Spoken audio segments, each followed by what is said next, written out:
in the evening, as the emperor and I were walking together in the lower path, which had now become the favorite resort, I informed him that a person of consequence whose ideas and statements might become the channel of mediation between ourselves and the ruling world and influence our future destiny had, with sufficiently significant forms and preambles, invited us to tell him conscientiously what we believed to be the emperor's notions on certain political subjects.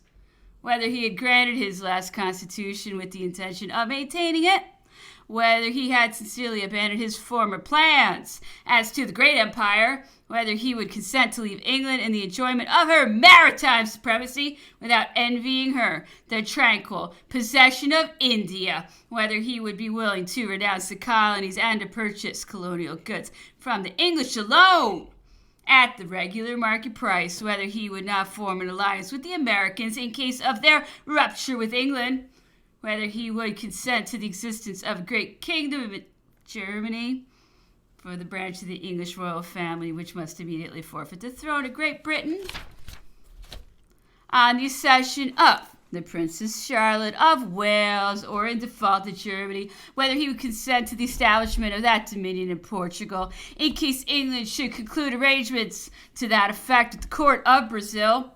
These questions did not rest on vague ideas or idle opinions. The individual supported them on positive facts. We want, said he, a long and lasting peace on the continent. We want the tranquil enjoyment of our present advantages to help us out of the critical circumstances in which we are now involved and to relieve us from the enormous debt with which we are burdened. The present state of France and of Europe, added he, cannot bring about these results. The victory of Waterloo has ruined you. But it was far from saving us. Every sensible man in England, every one who escapes the momentary influence of passion, either does think or will think as I do. The emperor doubted a part of this statement and treated the rest as a reverie. Then, changing his tone, he said to me, "Well, what is your opinion?"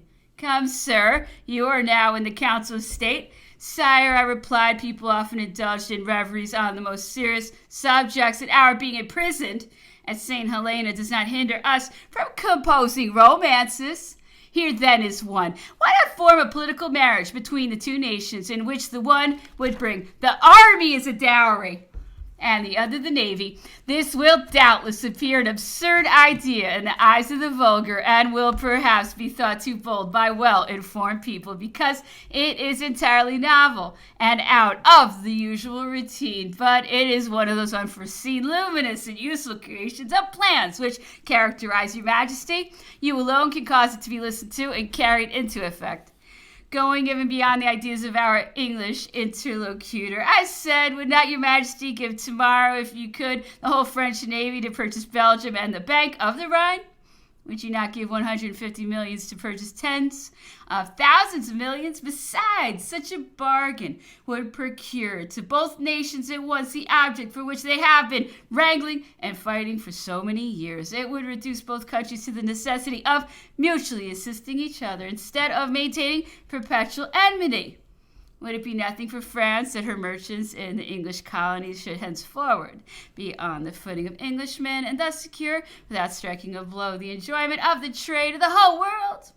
Would it not be everything for England, on the other hand, for the sake of ensuring herself the sovereignty of the ocean, the universality of trade for obtaining and preserving, which she has incurred so many risks to attach France to a system by which the latter would become the regulator and arbiter of the continent, henceforth secure from danger and strengthened by all the power of her ally? England might disband her army in return for the sacrifice which France would make of her navy. She might even reduce considerably the number of her ships. She would thus pay her debt, relieve her people, and prosper. And far from envying France, she would, the system being once fairly understood, and passion having given place to real interests, herself labor for the continental aggrandizement of her neighbor. For France would then be merely the advance guard, while England would be the resource and the reserve.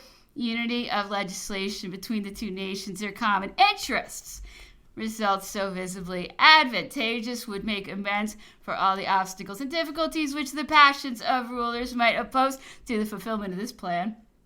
The emperor heard me, but made no reply. It is seldom that one can ascertain his private opinions, and he rarely enters into political conversations. Lest I should not have expressed myself with sufficient clearness, I requested that he would permit me to unfold my ideas in writing. He consented and said no more. It was now very late, and he retired to rest. The 8th. The emperor dictated in the garden to Messieurs Montholon and Gourgaud, and then walked on his favorite path. He was fatigued and indisposed. He observed some females about to advance on the path and to throw themselves awkwardly in his way for the sake of being introduced to him. This annoyed him, and he turned away to avoid meeting them. I suggested that riding on horseback might be beneficial to him. We had 3 horses at our disposal. The emperor replied that he never could reconcile himself to the idea of having an English officer constantly decide that he decidedly renounced riding on such conditions, adding that everything in life must be reduced to calculation, and that if the vexation arising from the sight of his jailer were greater than the advantage he might derive from riding, it was of course advisable to renounce the recreation altogether. The emperor ate but little dinner. During the dessert he amused himself in examining the paintings on some plates of very beautiful Sèvres porcelain. They were chef d'oeuvre of their kind and were worthy of 30 Napoleons each. The paintings represented views or objects of antiquity in Egypt. The emperor closed the day with a walk in his favorite path. He remarked that he had been very dull all day. After several broken conversations, he looked at his watch and was very glad to find it was 10:30.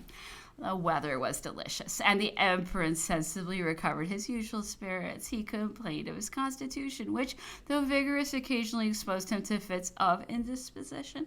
He, however, consoled himself with the thought that if, in imitation of the ancients, he should ever feel inclined to escape from the disgusts and vexations of life, his moral opinions were not of a nature to prevent him. He said that sometimes he could not reflect without horror on the many years he might still have to live, and on the inutility of a protracted old age, and that if he were convinced France was happy and tranquil and not needing his aid, he should have lived long enough. We ascended to the pavilion. It was past midnight, and we thought we had gained a signal victory over time. The 9th. I called on Mr. Balcombe very early to deliver to him my letters for Europe. As the vessel was on the point of sailing, at Mr. Balcombe's house, I met the officer who had been appointed as our guard. Struck with the dejection which I had observed in the emperor the day before, and convinced of the necessity of his taking exercise, I told the officer that I suspected the reason which prevented the emperor from riding on horseback. I added that I would speak to him the more candidly and openly, since I had noticed the very delicate way in which he discharged his duty. I inquired what were his instructions and whether it would be necessary to observe them literally in case the emperor merely took a ride round the house, adverting to the repugnance which he must naturally feel for arrangements that were calculated every moment to revive the recollection of the situation in which he was placed. I assured the officer that no reflections were intended to be cast on him personally, and that I was convinced when the emperor wished to take long rides, he would prefer having him to accompany him. The officer replied that his instructions were to follow the emperor, but that as he made it a rule not to do anything that might be offensive to him, he would take upon himself not to accompany him.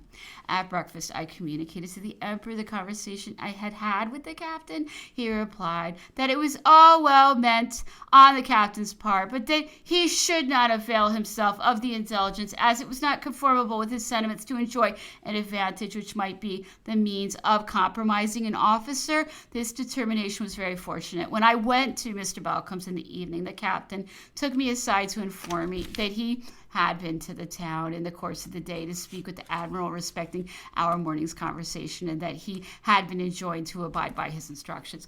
I could not refrain from replying somewhat sharply that I was certain the emperor would immediately send back the 3 horses that had been assigned for his use. The officer, to whom I had also communicated the reply which the emperor had given me in the morning relative to him, observed that it would be very right to send back the horses, and that he thought nothing better could be done. This remark appeared to me to be prompted by the mortification he himself experienced at the part that was imposed on him. When we left Mr. Balcombe's, the emperor walked up and down the path in the garden. I mentioned to him what I had heard from the English officer. He seemed to expect it. I was not deceived in my conjecture. He ordered me to send away the horses. This vexed me exceedingly, and I said, perhaps rather sharply, that with his leave I would go and fulfill his orders immediately, on which he replied with great gravity and in a very peculiar tone of voice, "No, sir, you are now out of temper. It rarely happens that anything is done well under such circumstances. It is always best to let the night pass over after the offense of the day." We continued our walk till nearly midnight. The weather was delightful. The 10th today, when our usual task was ended, the emperor strolled out in a new direction. He proceeded towards the town until he came within sight of the road and the shipping. As he was returning, he met Mrs. Balcombe and Mrs. Stewart, a very pretty woman about 20 years of age, who was returning from Bombay to England. The emperor conversed with her respecting the manners and customs of India and the inconveniences of a sea voyage, particularly for females. He also spoke of Scotland, which was Mrs. Stewart's native country, said a great deal about Ossian, and complimented the lady on the climate of India not having spoiled her clear Scottish complexion. At this moment, some slaves carrying heavy boxes passed us on the road. Mrs. Balcombe desired them in a rather angry tone to keep back, but the emperor interfered, saying, "Respect the burden, madam." At these words, Mrs. Stewart, who had been attentively observing the emperor's features, said in a low tone of voice to her friend, "Heavens! What a countenance! And what a character! How different from what I had been led to expect!" No kidding. The 11th to the 13th. We led a most regular life at Briars. Every day after dictating to me, the emperor walked out between 3 and 4 o'clock. He descended to the garden, where he walked up and down and dictated to one of the gentlemen who came from the town for that purpose and who wrote in the little arbor. About 5:30 o'clock, he passed Mr. Balcombe's house and went into the lower walk, to which he became every day more and more attached. At this time, the family were at dinner, and he could enjoy his promenade without interruption. I joined the emperor here, and he continued his walk until dinner was announced. After dinner, the emperor again returned to the garden, where he sometimes had his coffee brought to him. My son then visited Mr. Balcombe's family, and the emperor and I walked up and down. We frequently remained in the garden until the night was far advanced and the moon rose to light us. In the mildness and serenity of the night, we forgot the burning heat of the day. The emperor never was more talkative, nor seemed more perfectly to forget his cares than during these moonlit walks. In the familiarity of the conversations which I thus enjoyed with him, he took pleasure in relating anecdotes of his boyhood, in describing the sentiments and illusions which diffused a charm over the early years of his youth, and in detailing the circumstances of his private life, since he had played so distinguished a part on the great theater of the world. I have elsewhere noted down what I conceived myself at liberty to repeat. Sometimes he seemed to think he had spoken too much at length and had detailed things too minutely. He would then say to me, "Come, it's your turn now. Let me have a little of your history. But you are not a tale-teller." Indeed, I took especial care to be silent. I was too much afraid of losing a syllable of what was so deeply interesting to me. In one of our nightly walks, the emperor told me that he had, in the course of his life, been attached to 2 women of very different characters. The one was the votary of art and graces. The other was all innocence and simple nature, and each, he observed, had a very high degree of merit. The first, in no moment of her life, ever assumed a position or attitude that was not pleasing or captivating. It would have been impossible ever to discover in her, or to experience from her, anything unpleasant. She employed every resource of art to heighten natural attractions, but with such ingenuity as to render every trace of it imperceptible. The other, on the contrary, never suspected that anything was to be gained by innocent artifice. He wishes. The one was always besides the truth. Her first answer was always in the negative. The other was altogether frank and open, and was a stranger to subterfuge. The first never asked her husband for anything, but he was in debt to everyone. The second freely asked whenever she wanted, which, however, was very seldom. and she never thought of receiving anything without immediately paying for it.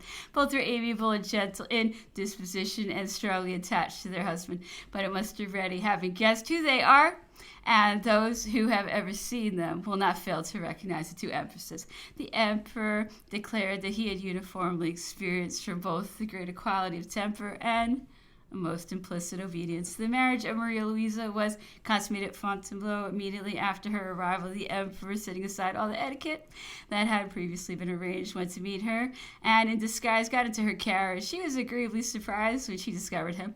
She had always been given to understand that Berthier, who had married her by proxy at Vienna in person and age, exactly resembled the emperor. She, however, signified that she observed a very pleasing difference between them. The emperor wished to spare her all the details of domestic etiquette customary on such occasions. She had, however, received careful instruction on the subject at Vienna. The emperor inquired what direction she had received from her illustrious relatives with regard to him personally. To be entirely devoted to him and to obey him in all things, was the reply. This declaration, and not the decisions of certain cardinals and bishops, as was reported, proved the solution of all the emperor's scruples of conscience. Besides, Henry IV acted in the same way on a similar occasion. Maria Louisa's marriage, said the emperor, was proposed and concluded under the same forms and conditions as that of Marie Antoinette, whose contract was adopted as a model.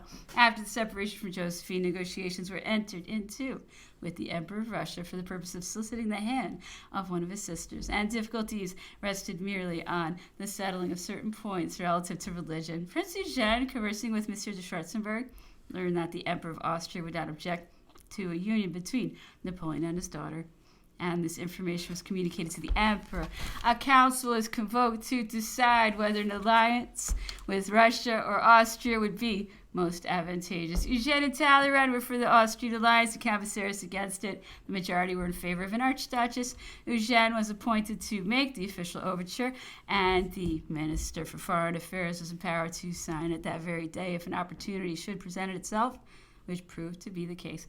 Russia took umbrage at this. She thought herself trifled with, though without just ground. Nothing of an obligatory nature had yet transpired. Both parties remained perfectly free. Political interest predominated over everything. The emperor appointed the Duchess de Montebello to be the lady of honor to Maria Louisa, the Count de Beauharnais to be her gentleman of honor, and the Prince Aldobrandini to be her equerry. In the misfortunes of 1814, these individuals, said the emperor, did not evince the devotedness which the empress was entitled to expect from them. Her equerry deserted her without taking his leave. Her gentleman of honor refused to follow her, and her lady of honor, notwithstanding the attachment which the empress entertained for her, thought she had completely fulfilled her duty in attending her mistress as far as Vienna. The appointment of the Duchess de Montebello to the post of Lady of Honor was one of those happy selections, which at the time was made, excited universal approbation. The Duchess was a young and beautiful woman of irreproachable character, and the widow of a marshal called the Orlando of the army, who had recently fallen on the field of battle. This choice was very agreeable to the army and encouraged the National Party, who were alarmed at the marriage and the number and rank of the chamberlains who were appointed. The retinue was by many looked upon as a step towards the counter-revolution, and endeavors were made to represent it as such. As for the emperor, he had acted in ignorance of the character of Maria Louisa, and had been principally influenced by the fear that she would be filled with prejudices respecting birth that might be offensive at the court. When he came to know her better and found that she was wholly imbued with the prevailing notions of the day, he regretted not having made another choice. He conceived that he would have been better served by the Countess de Beauvau, a woman of amiable, mild, and inoffensive manners, who would have been influenced only by the family advice of her numerous relatives, and who might thus have introduced a kind of useful custom and have occasion the appointment of well-recommended inferiors. She might also have rallied about the court many persons who were at a distance, and that without any inconvenience, because these arrangements could only have been brought about by the sanction of the emperor, who was not the sort of man to allow himself to be abused. The empress conceived a tenderest affection for the Duchess de Montebello. This lady had at one time a chance of being Queen of Spain. Ferdinand VII, when at Valenciennes, requested the empress permission to marry Mademoiselle de Tascher, cousin german of Josephine, and bearing the same name after the example of the Princess of Baden, who married Mademoiselle de Beauharnais, the emperor, who already contemplated a separation from Josephine, refused his consent to the match, not wishing, by this connection, to add to the difficulties that already stood in the way of his divorce. Ferdinand then solicited the hand of the Duchess de Montebello, or of any other French lady whom the emperor might think proper to adopt. The emperor subsequently gave Mademoiselle de Tascher in marriage to the Duke d'Arenberg, whom he intended to create governor of the Netherlands, with the view of ultimately compensating Brussels for the loss of the old court. The emperor, moreover, wished to appoint the Count de Narbonne, who had taken part in the Empress's marriage, gentleman of honor and room of the Count de Beauharnais. But the extreme aversion which Maria Louisa evinced for this change deterred the emperor from carrying it into effect. The Empress's dislike to the Count de Narbonne was, however, only occasioned by the intrigues of the individuals composing her household, who had nothing to fear from Monsieur de Beauharnais, but who very much dreaded the influence and talent of Monsieur de Narbonne. The emperor informed us that when he had to make appointments to difficult posts, he usually asked the persons about him to furnish him with a list of candidates. And from these lists, the information he obtained, he privately deliberated. On his choice, he mentioned several individuals who were proposed as lady of honor to the empress. They were the Princess de Vaudemont, Madame de Rochefoucauld, afterwards Madame de Castellana, and some others. He then asked us to tell him whom we should have proposed, which occasioned us to take a review of a good part of the court. One of us mentioned Madame de Montesquieu, upon which the emperor replied she would have done well, but she had a post which suited her still better. She was a woman of singular merit. Her piety was sincere, and her principles excellent. She had the highest claims to my esteem and regard. I wanted half a dozen like her. I would have given them all appointments equal to the deserts, and wished for more. She discharged her duties admirably. When, with my son at Vienna, the following anecdote will afford a correct idea of the manner in which Madame de Montesquieu managed the King of Rome. The apartments of the young prince were on the ground floor and looked out on the court of the Tuileries. At almost every hour in the day, numbers of people were looking in at the window in the hope of seeing him. One day he was in a violent fit of passion and rebelling furiously against the authority of Madame de Montesquieu. She immediately ordered all the shutters to be closed. The child, surprised at the sudden darkness, asked Maman Q, as he used to call her, what it all meant. I love you too well, she replied, not to hide your anger from the crowd in the courtyard. You perhaps will one day be called to govern all those people. And what would they say if they saw you in such a fit of rage? Do you think they would ever obey you if they knew you were so wicked? Upon which the child asked her pardon and promised never again to give way to such fits of anger. This, observed the emperor, was language very different from that addressed by Monsieur de Villeroy to Louis XV. Behold all those people, my prince, said he. They belong to you. All the men you see yonder are yours. Madame de Montesquieu was adored by the young King of Rome. At the time of her removal from Vienna, it was found necessary to employ stratagems to deceive the child. It was even feared that his health would suffer from the separation. The emperor had conceived many novel ideas relative to the education of the King of Rome. For this important object, he decided on the Institut de Meudon, of which he had already laid down the principle with the view of farther developing it at his leisure. There he proposed to assemble the princes of the imperial house, particularly the sons of those branches of the family who had been raised to foreign thrones. This plan, he contended, would have combined the intentions of private tuition with the advantages of public education. These children, said the emperor, who are destined to occupy different thrones and to govern different nations, would thus have acquired conformity of principles, manners, and ideas, the better to facilitate the amalgamation and uniformity of the federative parts of the empire. Each prince was to bring with him from his own country 10 or 12 youths about his own age, the sons of the first families in this state. What an influence would they not have exercised on their return home? I doubted not, continued the emperor, but that princes of other dynasties and connected with my family would soon have solicited, as a great favor, permission to place their sons in the Institute of Meudon. What advantages would thence have arisen to the nations composing the European Association? All these young princes, said he, would have been brought together early enough to be united in tender and powerful bonds of youthful friendship, and they would, at the same time, have been separated early enough to obviate the fatal effects of rising passions, the ardor of partiality, the ambition of success, the jealousy of love. The emperor wished that the education of the princes should be founded on general information, extended views, summaries, and results. He wished them to possess knowledge rather than learning, judgment rather than attainments. He preferred the application of details to the study of theories. Above all, he objected to the pursuing of any particular study too deeply, for he regarded perfection or too great success in certain things, whether in the arts or sciences, as a disadvantage to a prince. A nation, he said, will never gain much by being governed by a poet, a virtuoso, a naturalist, a chemist, a turner, a locksmith, etc. Maria Louisa confessed to the emperor that when her marriage with him was first proposed, she could not help feeling a kind of terror owing to the accounts she had heard of Napoleon from the individuals of her family. When she mentioned these reports to her uncles, the archdukes, who were very urgent for the marriage, they replied, "That was all very true while he was our enemy, but the case is altered now." To afford an idea of the sympathy and goodwill with which the different members of the Austrian family were taught to regard me, said the emperor, it is sufficient to mention that one of the young archdukes frequently burned his dolls, which he called roasting Napoleon.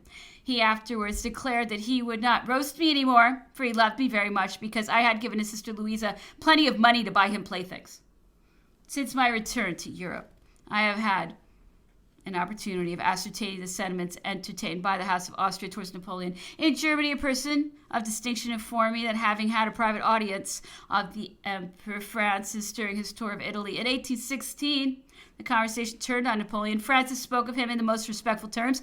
One might almost have supposed, said my informant, that he still regarded him as the ruler of France and that he was ignorant of his captivity at St. Helena. He never alluded to him by any other title than the Emperor Napoleon. I learned from him, the same individual, that the Archduke John, when in Italy, visited a rotunda on the ceiling of which was painted a celebrated action of which Napoleon was the hero. He raised his hat to look at the painting. His hat fell off, and one of his attendants stooped to pick it up. Let it be, said he.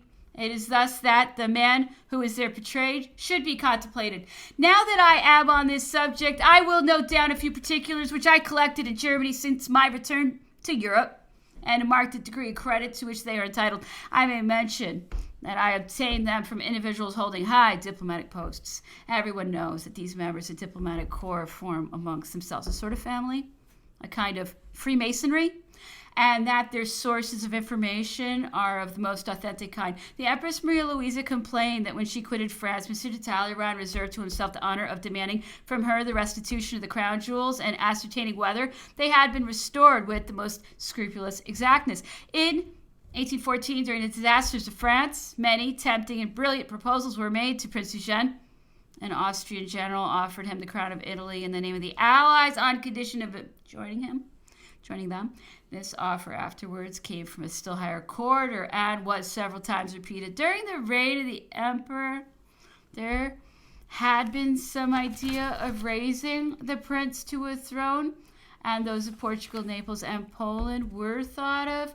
In 1815, men of high influence in European diplomacy endeavored to sound his opinions with a view of ascertaining whether, in case Napoleon should again be constrained to abdicate, that the choice should fall on him, he would accept the crown. On this occasion, as on every other, the prince steadily pursued a line of duty and honor which will immortalize him. Honor and fidelity was his constant reply, and posterity will make it his device. On the distribution of states. In 1814, the Emperor Alexander, who frequently visited the Empress Josephine at Malmaison, signified a wish to procure for her son the sovereignty of Genoa. She, however, declined this proposition at the instigation of one of the ruling diplomatists, who falsely flattered her with the hope of something better.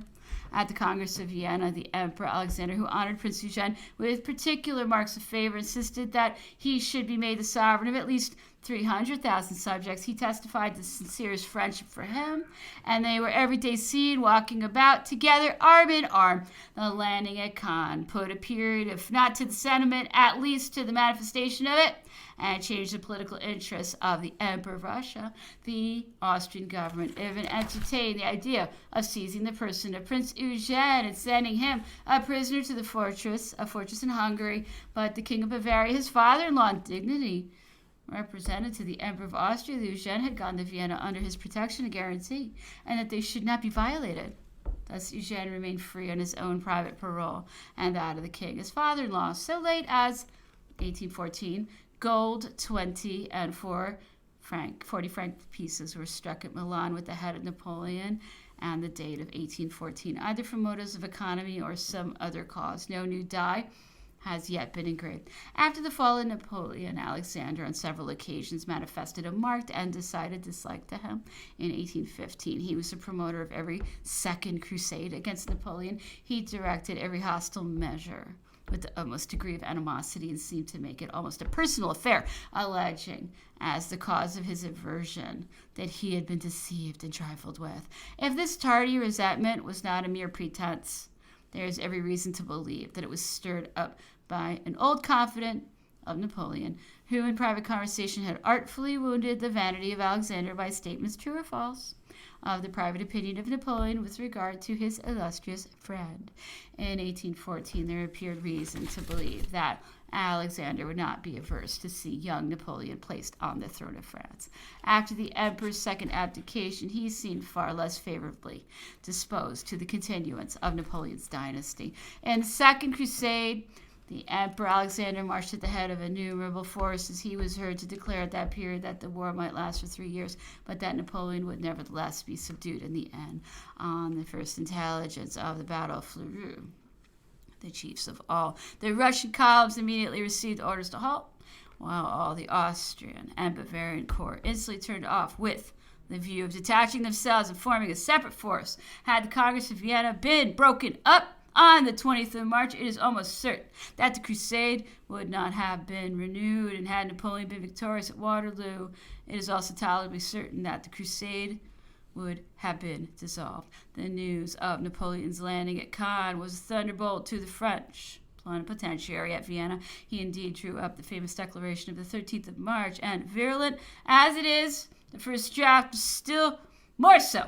It was amended by other ministers, accountants as his plenipotentiary, as he gradually learned the advance of Napoleon was a sort of thermometer, which excited the laughter of all the members of Congress.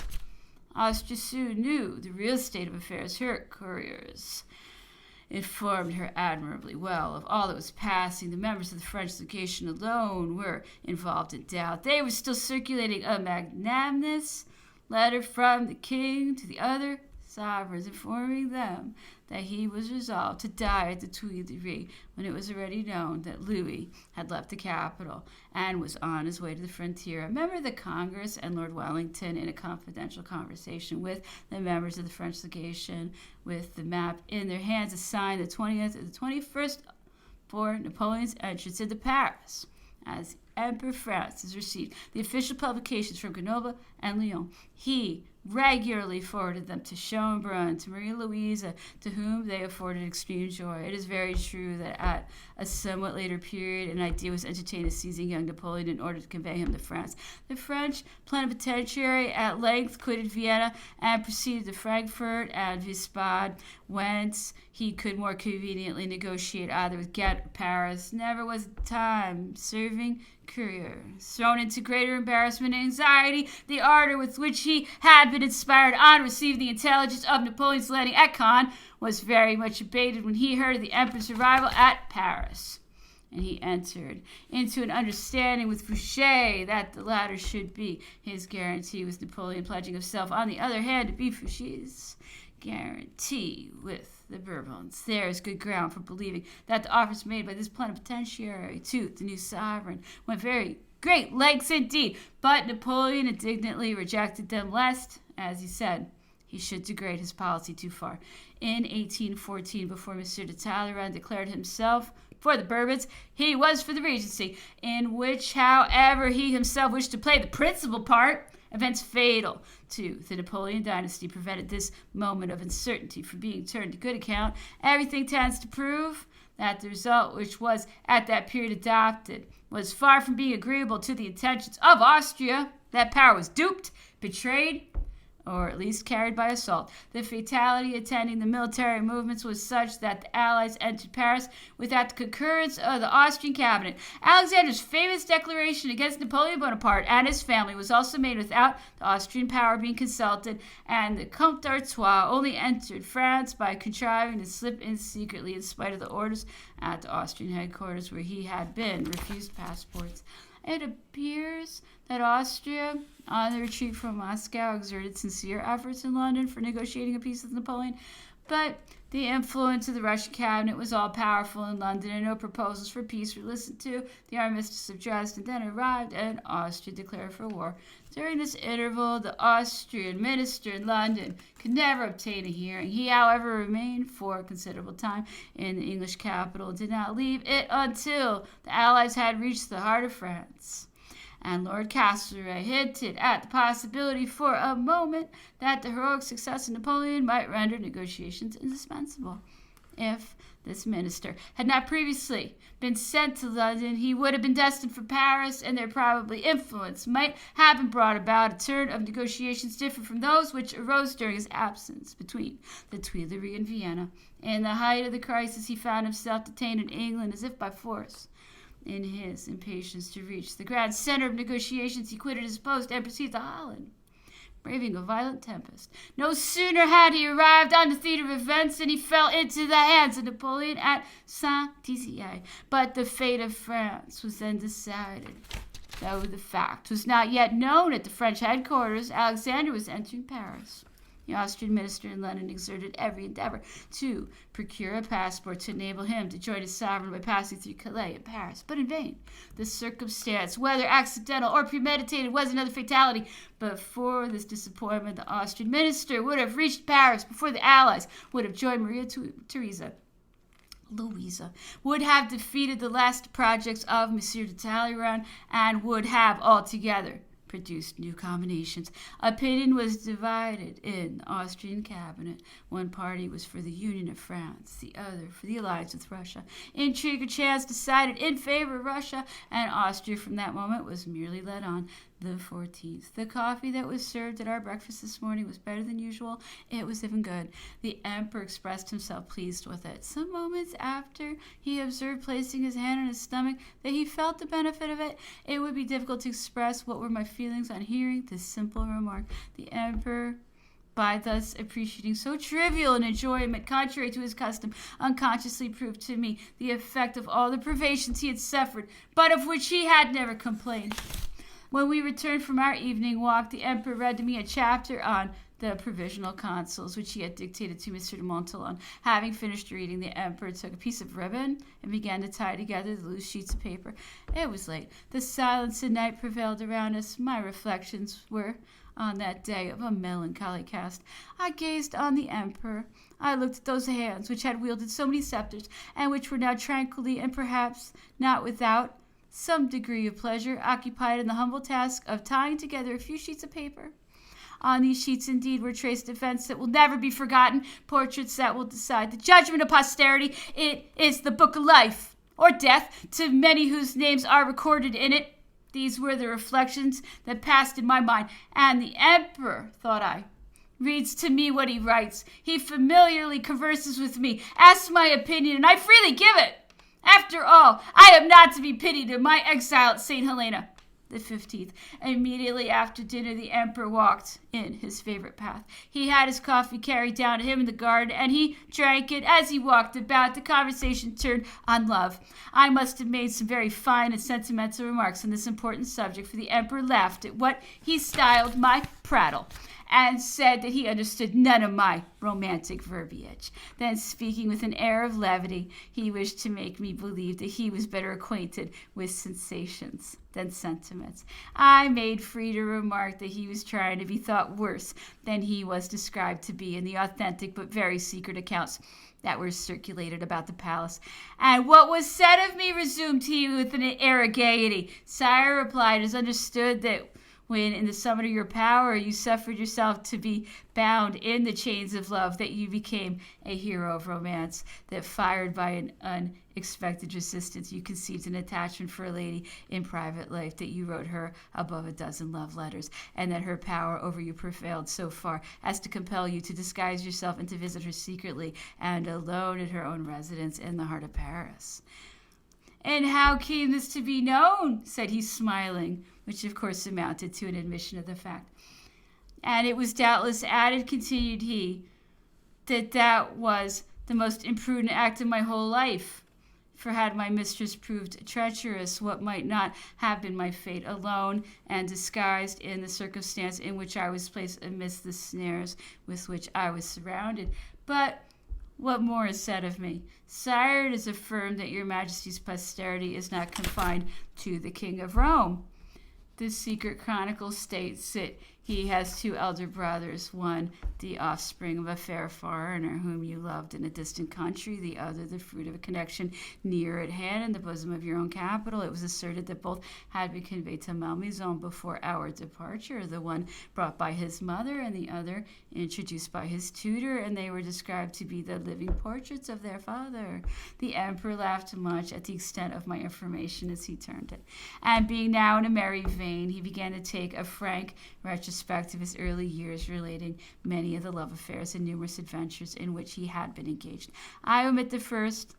Amongst the second, he mentioned a supper that took place in the neighborhood of the Seine at the commencement of the Revolution, and at which he had been present in the company with the faithful de Mazy.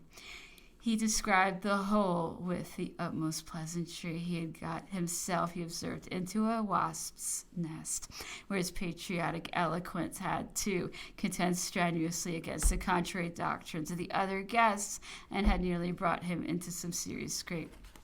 You and I, he continued, were at that time very far from each other. Not so very far in point of distance, sire, I replied, though certainly very remote with respect to doctrines. At that time, I was alone in the neighborhood of the Seine, on one of the quays of Lyon, where crowds of patriots were declaiming against the cannon which they had just discovered in some boats, and which they termed a counter-revolution. I very unopportunely proposed that they should make sure of the cannon by administering to them the civic oath. However, I narrowly escaped being hanged for my folly. You see, sire, that I might precisely at that moment have balanced your account had any disaster befallen you among your aristocrat companions. This was not the only curious coincidence that was mentioned in the course of the evening. The emperor, having related to me an interesting circumstance that took place in 1788, said, "Where were you at that time?" "Sire," replied I, after a few moments' recollection, "I was in Martinique, supping every evening with the future Empress Josephine. A shower of rain came on, and we were obliged to retire from our favorite path, which the emperor observed we might probably, at a future period, look back to with pleasure." "Perhaps so," I replied, "but certainly that will not be until we have forsaken it forever. Meanwhile, we must content ourselves with naming it the path of philosophy, since it cannot be called the path of Lethe." The 16th. Today the emperor put some questions to me relative to the Faubourg Saint-Germain, the last bulwark of the old aristocracy, that refuge of the old-fashioned prejudice, the Germanic League, as he called it. I told him that before his last misfortune, his power had extended into every part of it. It had been invaded, and its name alone remained. It had been shaken and vanquished by glory, and that the victories of Austerlitz and Jena and the triumph of Tilsit had achieved its conquest. The younger portion of the inhabitants, and all who had generous hearts, could not be insensible to the glory of their country. The emperor's marriage with Maria Louisa gave it the last blow. The few malcontents who remained were either those whose ambition had not been gratified, or who are to be found in all classes, or some obstinate old men and silly old women, bewailing their past influence. All reasonable and sensible persons had yielded to the superior talents of the head of the state, and endeavored to console themselves for their losses in the hope of a better prospect for their children. This became the point towards which all of their ideas were directed. They gave the emperor credit for his partiality to old family names. They agreed that any one else in his place would have annihilated them. They prized very highly the confidence with which the emperor had collected individuals of ancient family about his person, and they valued him no less for the language he had made use of in making choice of their children to serve in the army. These names belong to France and history. I am the guardian of their glory. I will not allow them to perish. These and other such expressions had gained him numbers of proselytes. The emperor here expressed his apprehension that sufficient favor had not been shown to this party. My system of amalgamation, said he, required it. I wished and even directed favors to be conferred on them, but the ministers, who were the great mediators, never properly fulfilled my real intentions in that respect, either because they had not sufficient foresight or because they feared that they might thus create rivals for favor and diminish their own chances. Monsieur de Talleyrand in particular always showed great opposition to such a measure and always resisted my favorable intentions towards the old nobility. I observe, however, that the greater part of those whom he had placed near him had soon shown themselves attached to his person, that they had served him conscientiously, and had, generally speaking, remained faithful to him at the critical moment. The emperor did not deny it, and even went so far as to say that the twofold event of the king's return and his own abdication must naturally have had great influence on certain doctrines, and that for his own part he could see a great difference between the same conduct pursued in 1814 and in 1815. And here I must observe that since I have become acquainted with the emperor's character, I have never known him to evince for a single moment the least feeling of anger or animosity against those individuals who had been most to blame in their conduct towards him. He gives no great credit to those who distinguished themselves by their good conduct. They had only done their duty. He is not very indignant against those who acted basely. He partly saw through their characters. They yielded to the impulses of their nature. He speaks of them coolly and without animosity, attributing their conduct in some measures to existing circumstances, which he acknowledged were of a very perplexing nature, and placing the rest to the account of human weakness. Vanity was the ruin of Marmont. Posterity will justly cast a shade upon his character, said he.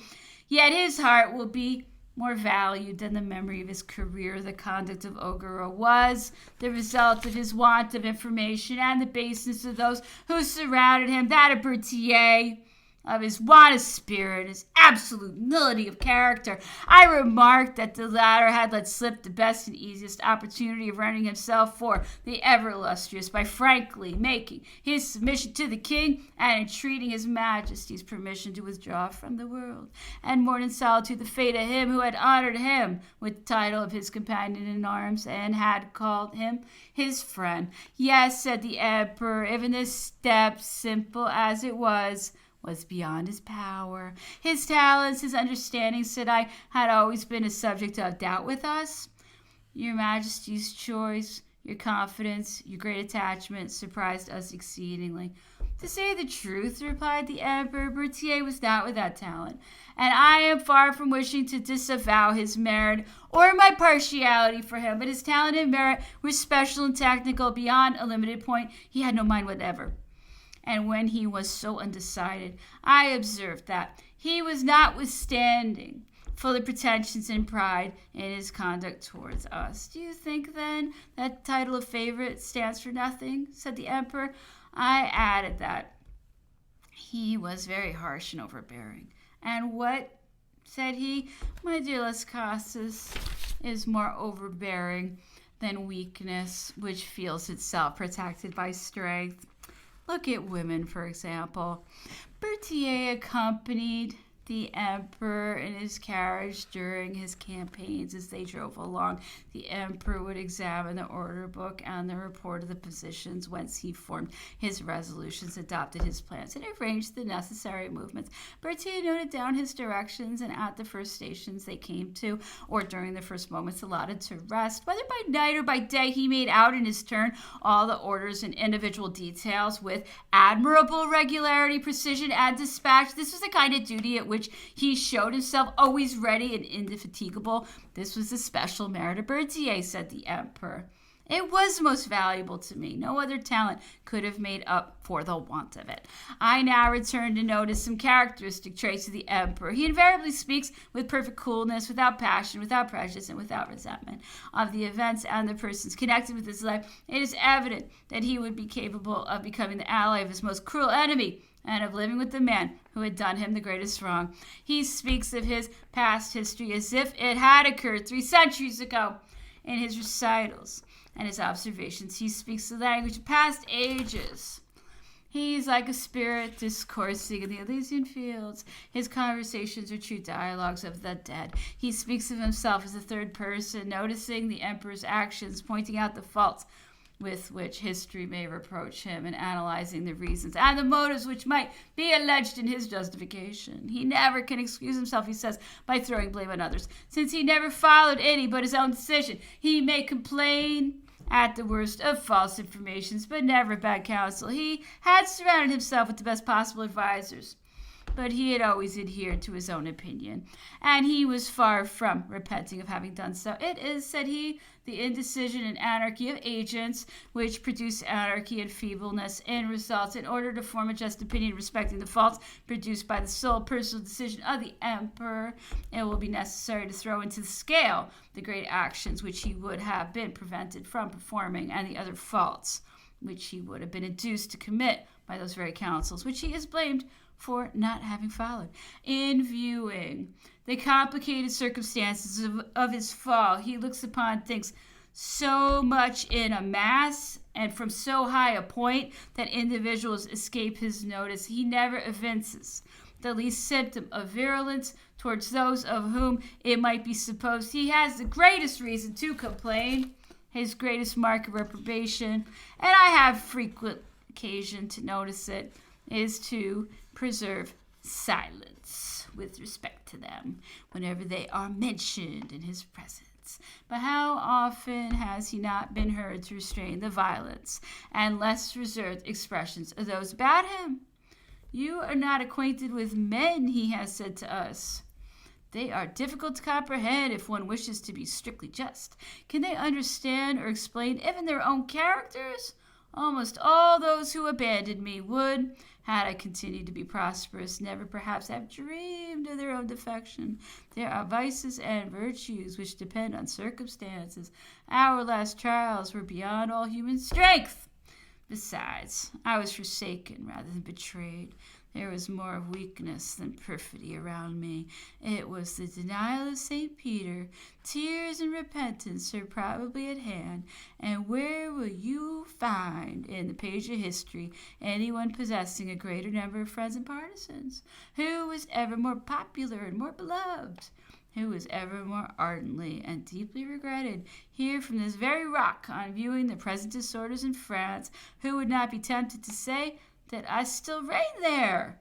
The kings and princes, my allies, have remained faithful to me to the last. They were carried away by the people in a mass, and those who were around me found themselves enveloped and overwhelmed by an irresistible whirlwind. No, human nature might have appeared in a light still more odious, and I might have had still greater cause of complaint